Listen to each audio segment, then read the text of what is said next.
Hello student, हमारे इस YouTube के चैनल पर आपका एक बार फिर से मोस्ट वेलकम है। आज हम आपके लिए लेकर के आए हैं क्लास 12 का फिजिक्स। जैसा कि आप सभी लोग जानते हैं कि क्लास 12 का इलेक्ट्रिक पार्ट फर्स्ट हमने ख़त्म कर दिया है, तो उसी के बेस्ड पे हम आपके सामने कुछ क्वेश्चन लेके आए हैं। ऐसे आप कह सकते हो कि पिछले 10 वर्षों का अनसाल्व पेपर है। ओके, तो आप इससे अपने आप को मतलब कि इसको पढ़ करके अपने आप को काफ़ी संतुष्ट महसूस करोगे और आने वाले एग्ज़ाम में अपना प्रिपरेशन अच्छे से कर सकोगे। इसलिए हम आपके लिए एक स्पेशल वीडियो बनाए हैं। स्पेशल सीरीज़ है, ऐसे कह सकते हो, एक सीरीज़ बनेगी। अभी हम नॉर्मल क्वेश्चन दिए हैं, 25 क्वेश्चन हर एक वीडियो में ऐसे छोटा छोटा बनेगा, ताकि आपको तैयारी करने में कोई प्रॉब्लम ना हो और आसानी से पढ़ सको। अभी हम आपके सामने ऑब्जेक्टिव क्वेश्चन प्रस्तुत करेंगे और इसी ऑब्जेक्टिव में कुछ वेरी शार्ट टाइप क्वेश्चन भी आपके लिए हेल्पफुल होंगे। तो आज से ही हम आपकी बोर्ड की तैयारी शुरू करवाना चाहते हैं, ताकि आप बोर्ड में एक अच्छा नंबर ला करके अपने आप को अच्छा महसूस करा सको कि हाँ, हम भी कुछ हैं, किसी लायक हैं। ओके, तो शुरू करते हैं वीडियो को। तो लिखा है पहला क्वेश्चन, देखो बेटा। एक इलेक्ट्रॉन एक चुंबकीय क्षेत्र में क्षेत्र के लंबवत प्रवेश करता है। चुंबकीय क्षेत्र है, उसमें लंबवत इलेक्ट्रॉन प्रवेश करता है। इलेक्ट्रॉन का गमन पथ होगा, कह रहा है एक इलेक्ट्रॉन एक चुंबकीय क्षेत्र में क्षेत्र के लंबवत प्रवेश करता है, तो उसका गमन पथ क्या होगा, ऐसा पूछ रहा है।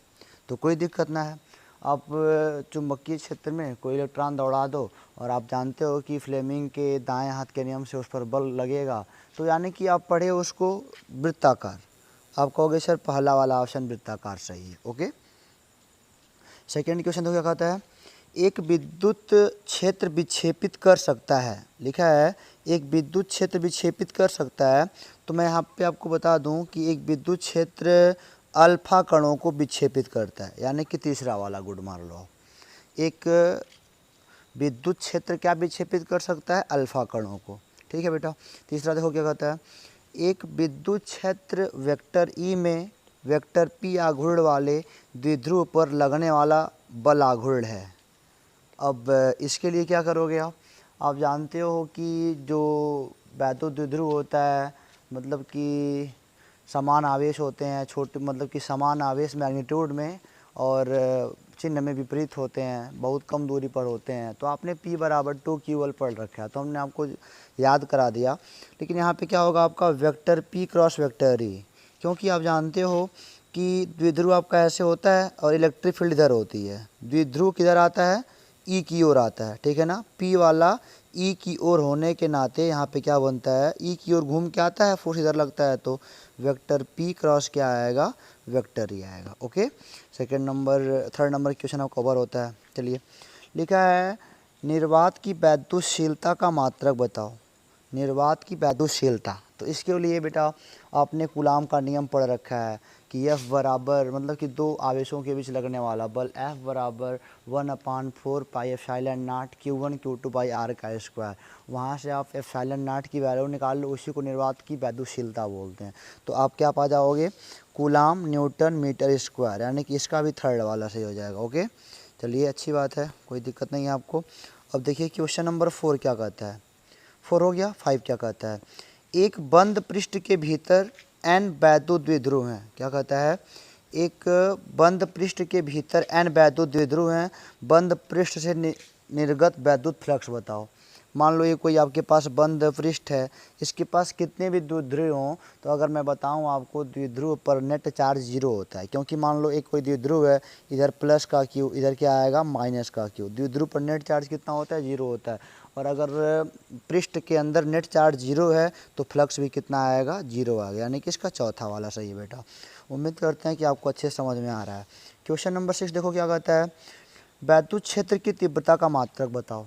वैद्युत क्षेत्र की तीव्रता, तो वैद्युत क्षेत्र की तीव्रता का मात्रक क्या होता है, तो आपको पता होगा न्यूटन पर कूलाम होता है। क्या होता है, न्यूटन पर कूलाम, यानी कि यह बाई क्या होता है, Q होता है। E बराबर, अगर मैं बताऊं आपको तो क्या होता है, E बराबर F बाई Q होता है।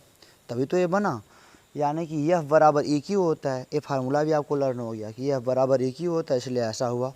चलिए कोई बात नहीं, आपको समझ में आ रहा है। आगे देखिए क्या कहता है, आगे कहते हैं कि 4 ओम के प्रतिरोध के एक तार को खींचकर 4 ओम के प्रतिरोध 4 ओम प्रतिरोध के एक तार को खींचकर दोगुना कर देने पर खींचे तार का प्रतिरोध बताओ। खींचे तार का क्या पूछ रहे हैं, प्रतिरोध पूछ रहे हैं। इतना आसान बात तो हमने आपको पढ़ाया भी है, बताया भी है। जब भी कभी ऐसा सवाल आता है तो आर डैश जो नया प्रतिरोध होगा वह n square r. N square क्या है, कितना गुना तुम करे हो, कितना गुना तुम करे हो, 2 गुना करे हो ना, तो 2 का स्क्वायर कर दो। ओके, और आर का मान कितना है, 4 है, तो 2 दूनी 4 चौकी कितना हो जाएगा, नया वाला प्रतिरोध 16 ओम, यानी कि चौथा वाला क्या है, सही है।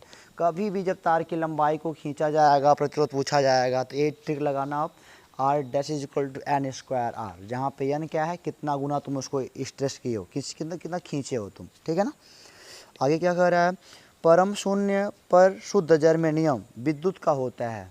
परम शून्य ताप पर है वो, परम शून्य ताप पर मतलब कि शुद्ध जर्मेनियम विद्युत का क्या होता है।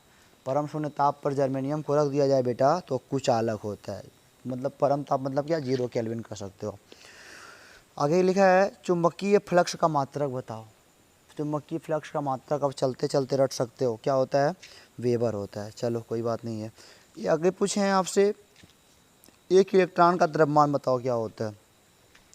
एक इलेक्ट्रॉन का द्रव्यमान बच्चे को याद होगा 9.1 मल्टीप्लाई बाई 10⁻³ किलोग्राम। उम्मीद करते हैं कि आप अच्छे से इसको समझ पा रहे हो। ओके, आगे चलते हैं। क्वेश्चन नंबर 11 क्या कहता है उसको देखते हैं।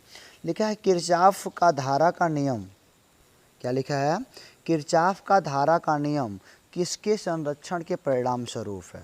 तो सबसे पहली बात हम पढ़ाया भी हैं आपको, ऊर्जा का होता है। जितनी ऊर्जा देता उतना ले लेता, यानी कि सपोज करो संवेग पे सोचो, संवेग तो यहाँ पे आने वाला नहीं है, आवेश भी नहीं आने वाला, आवेश तो ख़त्म होता रहता है, ठीक है ना। यहाँ पे आवेश क्या होता रहता है, तो ख़त्म होता रहता है। और यहाँ पे द्रव्यमान की बात कर रहा है तो उसका यहाँ पे कोई जिक्र ही नहीं है। तो किस पर हुआ, मैंने बताया भी आपको, ऊर्जा पे बेस्ड होता है कि जो भी मतलब कि आप करंट निकालते हो उसके रूप में उतनी एनर्जी क्या होती है, अंदर बाहर होती रहती है। ओके, आगे क्या लिखा है, किसी तार का प्रतिरोध 500 ओम है। कोई तार है इसका प्रतिरोध कितना है, 500 ओम है। इसकी वैद्युत चालकता, तो वैद्युत चालकता का फार्मूला मैंने यहाँ पे नोट कर दिया है, sigma is equal to 1/r। अब यहाँ से r का मान रखोगे तो कितना आएगा, मतलब 500 1/500 करोगे तो 0.002 प्रति ओम आएगा, प्रति ओम, मात्र प्रति ओम आएगा, ठीक है ना। आगे क्या लिखा है, किसी ट्रांसफ़र में, एक मिनट बेटा, क्या लिखा है, किसी ट्रांसफ़र में क्या संभव नहीं है।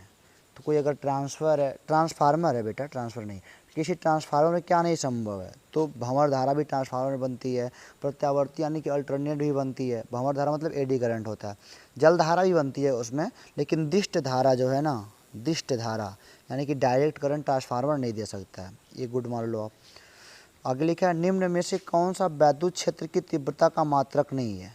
निम्न में से कौन सा वैद्युत क्षेत्र की तीव्रता का मात्रक नहीं है। आपके लिए मैं इसको होमवर्क देता हूँ, मैं बताता हूँ कि जूल पर कूलाम होगा। निम्न में से कौन सा वैद्युत क्षेत्र की तीव्रता का मात्रक नहीं है, तो सीधे क्या बोलोगे, जूल पर कूलाम नहीं होगा।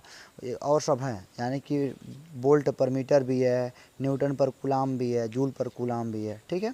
तो क्वेश्चन नंबर 14 तक ओवर होता है, फिर आगे भी बात करते हैं क्वेश्चन नंबर 15 पर। तो आगे है आपका क्वेश्चन नंबर 15, एक इलेक्ट्रॉन वोल्ट का मान क्या होता है। एक इलेक्ट्रॉन वोल्ट वास्तव में बेटा एनर्जी है, वास्तव में क्या है, एक इलेक्ट्रॉन वोल्ट एनर्जी है। तो एक इलेक्ट्रॉन गुणे 1 वोल्ट, यानी कि इलेक्ट्रॉन का आवेश कितना होता है, 1.6 मल्टीप्लाई बाई 10⁻19, और 1 वोल्ट ही रहने दो।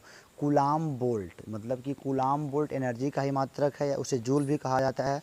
तो ये कितना जाएगा, 1.6 मल्टीप्लाई बाई 10⁻19 में जब 1 का मल्टीप्लाई करोगे तो वही आ जाएगा, बट जूल में आ जाएगा, ठीक है ना।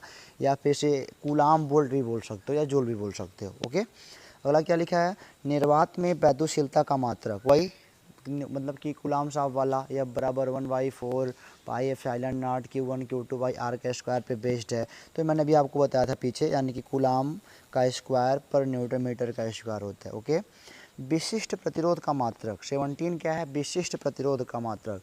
और विशिष्ट प्रतिरोध का मात्रक क्या होता है, अगर मैं पूछूं बताऊं तो R बराबर आपने पढ़ा है रो L/A होता है, ठीक है ना। जहाँ पे रो क्या है आपका विशिष्ट प्रतिरोध है। इसका मात्रक अगर निकालना चाहोगे तो निकल जाएगा। R का ओम होता है, इसका मीटर स्क्वायर होता है, इसका मीटर, ये कट जाएगा तो वास्तव में इसका मतलब मात्रक कितना आएगा, ओम पर मीटर आएगा। विशिष्ट प्रतिरोध का मात्रक आपका वास्तव में कितना आएगा, 1 मिनट बेटा, इसका मान लो मीटर हो जाएगा, इसका क्या हो जाएगा, मीटर का स्क्वायर हो जाएगा, तो 1 मीटर से मीटर कट जाएगा, तो विशिष्ट प्रतिरोध का मात्रक कितना आएगा, ओम मीटर आएगा बेटा, यानी कि तीसरा वाला सही है इनका। विशिष्ट प्रतिरोध का मात्रक क्या होता है, ओम मीटर होता है। 1 मिनट बेटा, आगे कह रहा है, आगे बात कर रहे हैं हम, चुंबकीय क्षेत्र की तीव्रता का मात्रक क्या होता है। चुंबकीय क्षेत्र की तीव्रता का फार्मूला देखिए बेटा, हमने यहाँ पे नोट नहीं किया है, बट आप यहाँ देखो, ये पूछ रहे हैं चुंबकीय क्षेत्र की तीव्रता का मात्रक बताओ। तो चुंबकीय क्षेत्र की तीव्रता आप यहाँ पे देखो, ऐसे देखो, ये होता है फाई बी बराबर, ये होता है किसी बंद पृष्ठ के लिए, ये वाला फार्मूला देखो आप, B/ds होता है। तो यहाँ से B का अगर मात्रक निकालोगे तो फाई का हो जाएगा वेबर, और इसका आएगा इधर तो वेबर पर मीटर स्क्वायर हो जाएगा। ओके, चलिए आगे लिखा है बढ़िया सवाल, मीटर सेतु की तार निम्न में से किसकी बनी होती है। तो इसको आप याद कर लो, मैग्नीन या यूरेका की बनी होती है। मीटर सेतु की तार किसकी बनी होती है, मैग्नीन या यूरेका की बनी होती है। चलो अगला सवाल देखो, 50 ओम के एक तार को खींचकर उसकी लंबाई दोगुना करने पर नया प्रतिरोध क्या होगा। और फिर वही बात मैंने आपको बताया था ना, R' बराबर N स्क्वायर लगा होता है, दोगुना किया तो 2 का स्क्वायर करो और गुणे 50, तो 50 100 की कितना आएगा बेटा, 200 आएगा। 200 ओम गुड मार दो आप आराम से। आगे क्या कर रहे हैं हम, क्वेश्चन नंबर जो अगला है आपका वो है, पृथ्वी को 6400 किलोमीटर की त्रिज्या की गोलीय चालक मानने पर उसकी धारिता क्या होगी। कह रहे हैं अगर अर्थ को आप 6400 किलोमीटर की त्रिज्या का गोली चालक मान लो तो उसकी धारिता क्या होगी। तो धारिता का अगर मैं आपको बताऊं रेडियस के रेस्पेक्ट में फार्मूला, तो देखो यहाँ पे मैंने लिखा है C बराबर 4πε0r, आर को मीटर में रख लो। एप्सिलॉन का मान कितना होता है, 8.85 मल्टीप्लाई बाई 10⁻12 आएगा उसका मान। तो अब ऊपर आते हैं, थोड़ा सा देखते हैं अब कितना लिखा है। तो आपको मैंने निकलवाया भी है, सीधे बोलोगे सर हमको याद है 711 माइक्रोफैरड आएगा। अगर पृथ्वी को 6400 किलोमीटर त्रिज्या का गोली चालक मान लोगे ना, तो कितना आएगा, उसकी धारिता 711 माइक्रोफैरड आएगी। ओके, आगे लिखा है, इलेक्ट्रॉन के आवेश एवं संहति का अनुपात बताओ। इलेक्ट्रॉन के आवेश एवं संहति का अनुपात बताओ कितना होता है। तो अगर आप करोगे तो 1.77 मल्टीप्लाई बाई 10⁻11, यानी कि पहला वाला सही है। अब देखो अनुपात है आवेश और द्रव्यमान का, तो कूलाम और बटे कितना आया है, किलोग्राम आया। ओके, चलिए आगे लिखा है, 1/रूट में μ0 इंटू ε0 का मात्रक क्या है। यहाँ पे बच्चे अक्सर गलती करते हैं। अब μ0 क्या है, अब चुंबक की वैद्युशीलता, चुंबकशीलता है, ε0 क्या है, वैद्युत की वैद्युशीलता है। इसको आप सॉल्व करोगे तो मीटर पर सेकेंड आएगा। ओके, करके देख लीजिएगा। आगे लिखा है, R त्रिज्या के विलगित गोली चालक की धारिता अनुक्रमणपाती होती है। अगर R त्रिज्या की कोई आइसोलेटेड सिस्टम है तो बोल रहे हैं कि उसकी जो धारिता होती है ना वो किस पर बेस्ड होती है। अभी मैंने आपको बताया, यहाँ पे आप देखो ज़रा, C = कितना होता है, 4πε0, ये वाला फार्मूला देख रहे हो ना, तो आप सीधे कर सकते हो C ∝ R होता है। तो यहाँ पे क्या हो जाएगा, R वाला आंसर हो जाएगा। लास्ट क्वेश्चन आज का बेटा 25 क्या कह रहा है, भारत में प्रत्यावर्ती आवृत्ति है, तो सबको पता है 50 हर्ट्ज की आवृत्ति है। तो ये हमारे 25 क्वेश्चन सॉल्व होते हैं। एक नॉर्मल क्वेश्चन थे, अभी इससे बड़े बड़े भी मैं आपको क्वेश्चन कराऊंगा, बट इनको आप 25 क्वेश्चन को अपने माइंड में सेट करते रहो और काफ़ी अच्छा होने वाला है आपका पेपर, बिल्कुल डरने की बात नहीं है। इसके बाद हम लोग अति लघुवत यानी कि वेरी शॉर्ट टाइप करेंगे, फिर शॉर्ट टाइप करेंगे, फिर पूरा लॉन्ग वाला भी कर लेंगे। तो बस आप पढ़ाई करते रहो। हमने पूरा इलेक्ट्रिक ख़त्म भी कर दिया है। अगर कहीं पे दिक्कत हो तो उस चैप्टर को आप यूट्यूब पे बढ़िया से पढ़ सकते हो। उसको पढ़ने के बाद आप इसके आंसर तुरंत दोगे। तो उम्मीद करते हैं कि वीडियो आपको समझ में आ रहा है और आया भी होगा, पसंद भी आया होगा, और आगे भी हम ऐसे वीडियो आपके लिए लाते रहेंगे। तब तक के लिए बेटा आप पढ़ते रहो और बढ़िया से पढ़ाई करो, ताकि हम एक अच्छा रिस्पांस दे सकें अपनी फैमिली को, अपने आप को, अपने स्कूल को। तो फिर मिलेंगे आपसे अगले वीडियो में, तब तक के लिए बेटा ऑल द बेस्ट।